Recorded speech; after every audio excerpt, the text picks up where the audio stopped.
آپ نے جو اعلیٰ حضرت کی حکمت پر وہ واقعہ جو بیان کیا حکیم صاحب پر، تو کیا عالم حکمت جانتا ہے؟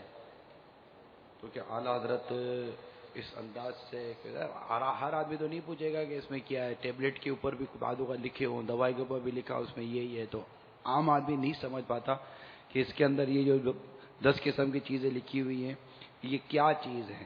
مگر اعلیٰ حضرت کا کسی کو یا حکیم صاحب کو یہ کہنا کہ آپ مجھے بھیجیں گے اس میں کیا کیا ہے، تو اس سے یہ محسوس ہوتا ہے کہ اعلیٰ حضرت کو اس معاملے میں بھی معلومات ہو تو کوئی تعجب نہیں ہے۔ تو ایک تو یہ آپ سے سوال کرنا تھا کہ اعلیٰ حضرت یہ بھی جانتے تھے، اور یہ بھی ہے کہ کیا اعلیٰ حضرت تعویذات بھی دیتے تھے؟ یعنی کیا اعلیٰ حضرت حکمت بھی جانتے تھے، روحانی طبیب بھی تھے، اور یہ چیزیں بھی ان کی شخصیت یا سیرت کا کوئی حصہ ہیں؟ اعلیٰ حضرت تھے نا، وہ کیا کہنا جی، حرفن مولا جس کو ہم بولتے ہیں نا، تو یعنی حصے سے علوم جانتے تھے کہ اس کا مطلب اب ہمارے دور میں اس کا سلسلہ نہیں رہا ایسا علم، اب اس دور میں تو خیر میں نے نہ دیکھا نہ سنا، ہو تو شاید وہ سورج ہو اور روشنی نہ پہنچے ہم تک، یہ ممکن نہیں ہے۔ تو ایسا کوئی عالم اعلیٰ حضرت کے پائے کا اس وقت روئے زمین پر کوئی ہو ایسا لگتا نہیں ہے، ورنہ سارے اپنے کو تو پتہ چل جاتا، روشنی مل جاتی۔ تو حکمت بھی اعلیٰ حضرت جانتے ہوں یہ سمجھ میں آتا ہے، یا حکمت کے بارے میں ضروری معلومات تو اعلیٰ حضرت کو ہوں گی ہی، جبھی تو پوچھا تھا کہ نسخے میں کیا کیا ہے۔ خود مطلب نہیں فرماتے تھے، یہ ان کی سیرت میں نہیں لکھا، نہ ان کو اتنا ٹائم کہ وہ دواخانہ کھول کے بیٹھ جائیں۔ تو اعلیٰ حضرت تو بس اعلیٰ حضرت تھے، اور اس پر وہ حکمت پر آپ کو یاد آئی بات کہ اس کا راوی بھی شاید میں ہی ہوں اس واقعے کا۔ نواز اسلامی کے پہلے کسی کوئی کتابت کے لیے اسلامی بھائی ہمارے جو اس وقت کے میرے دوست ہوتے تھے، اسلامی بھائی کی اصطلاح نہیں ہوتی تھی، تو وہ جاتے تھے کسی کاتب کے پاس۔ وہ کاتب جو تھا وہ بوڑھا آدمی تھا، اس نے اپنا قصہ بتایا کہ شاید اعلیٰ حضرت ہی کی کوئی کتاب، یا وہ میرا خیال ہے وہ دل کی آشنائی، ان دنوں ہم نے ان سے کتابت کروائی تھی غالباً۔ پھر اسی میں ایک واقعہ وہ جو وہ کاتب نے سنایا تھا، وہ میں نے اپنے انداز میں لکھ کر اس میں آخر میں شامل کر دیا تھا۔ وہ الگ سے دل کی آشنائی، علامہ ارشد القادری رحمۃ اللہ تعالی علیہ کا ایک چھوٹا سا رسالہ ہے، اس کے آخر میں وہ دل کی آشنائی یا ابتدا میں نے ڈلوا دی تھی۔ تو شاید یہ اسی کے درمیان بتایا تھا انہوں نے، تو میں نہیں تھا کاتب کے پاس گیا، اس ٹائم بھائیوں نے بتایا، ان کے ذریعے پھر میرا بھی بنا۔ تو وہ بھی کئی کتابوں میں یہ قصہ مجھے نہیں ملا۔ اب جو سیرت لکھتے ہیں اب ان کو ہر واقعہ تو ملتا نہیں ہے نا، بہت سارے ہزاروں اس کے مطلب یعنی کہ دیکھنے والے ہوتے ہیں۔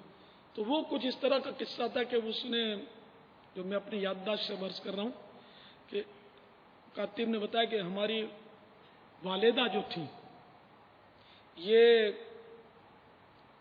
دماغی توازن ان کا چلا گیا تھا، اور یہ بہت بے قابو رہتی تھی، بہت گالیاں بکتی تھی، زنجیروں میں ہم کو باندھنا پڑتا تھا ان کو۔ ہم نے بڑے علاج کروائے لیکن ان کا دماغ ٹھیک ہوتا نہیں تھا۔ پھر ہم نے یہ سنا کہ بریلی شریف میں بزرگ ہیں وہ ٹھیک کر دیں گے اس کو۔ ہم سفر کر کے کہیں کسی اور شہر سے سفر کر کے کسی طرح باندھ بوندھ کے اپنی امی کو ہم لوگ لے گئے ان کے پاس، بلکہ وہ کاتب شاید اس وقت چھوٹے تھے، ان کے والد صاحب لے گئے، یہ خود ساتھ تھے، اب یہ میں بھول گیا ہوں۔ ہے واقعہ تو بہت پرانا ہے، اس لیے ان دنوں تو اعلیٰ حضرت کے کافی مریدین زندہ تھے جن دنوں کا یہ واقعہ ہے۔ اور میرا لڑکپن تھا، جوانی تھی میری، کہا کہ ہم امی کو لے گئے، اب چلو میں کاتب کو زندہ تصور کر کے عرض کرتا ہوں کہ ہم امی کو لے گئے اور زنجیروں سے باندھ رکھا تھا ہم نے۔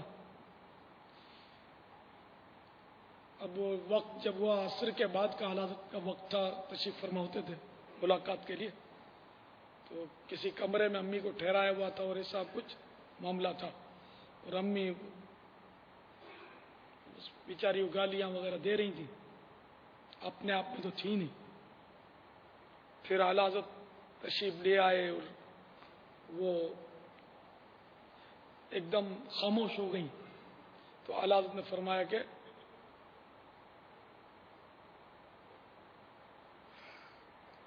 آپ کیا چاہتی ہیں، اس طرح کا کچھ گفتگو فرمائی۔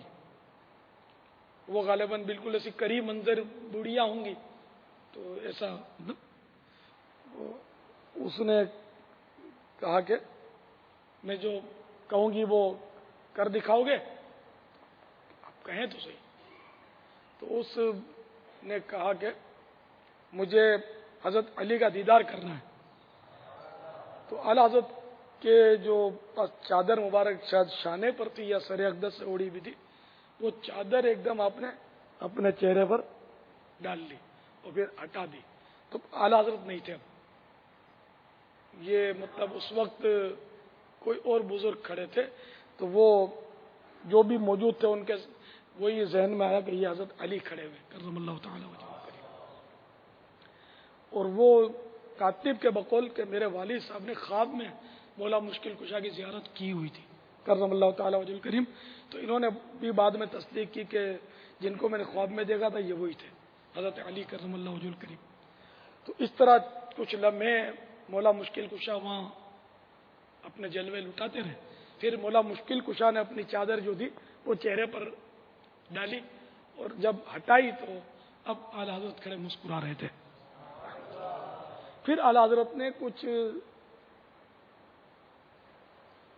2 یا 3 پڑیاں دی کھانے کے لیے، وہی دوا کی یہ حکمت پر جو آپ نے فرمایا نا، تو وہ 2 یا 3 پڑیاں دی اور کہا ایک ڈوز تو ابھی دے دو ان کو، ایک اس کو خوراک بولتے ہیں، یعنی انگریزی سمجھنے والے اس کو ڈوز بولتے ہیں، تو ایک خوراک یعنی ایک ڈوز ابھی دے دو۔ چنانچہ ہم نے وہ ڈوز ان کو کھلا دیا، کافی سکون ہوا۔ پھر بولا ایک گھر پہ جا کر کھلا دینا، پھر گھر پہ جا کر بھی ہم نے ایک ڈوز دیا ان کو۔ تو ہماری امی ایسی صحیح ہو گئی جیسے کبھی پاگل ہوئی نہیں تھی۔ واللہ تعالی اعلم ورسولہ اعلم صلی اللہ تعالی علیہ سے جس نے دیکھا انہیں عقیدت سے، قلب کی آنکھ سے محبت سے، مرحبا مرحبا پکار اٹھا، واہ کیا بات اعلیٰ حضرت کی، واہ کیا بات اعلیٰ حضرت کی۔ صلو علی الحبیب۔ الحمدللہ عز و جل ذکر رضا جاری ہے اور اللہ نے چاہا تو جاری رہے گا، فیض رضا جاری ہے اور اللہ نے چاہا تو جاری رہے گا انشاءاللہ عز و جل۔ اور امیر اہل سنت سے ہم امام اہل سنت کی سیرت کے پیارے پیارے میٹھے میٹھے انوکھے انوکھے مدنی پھول لینے کی کوشش کر رہے ہیں۔ صلو علی الحبیب۔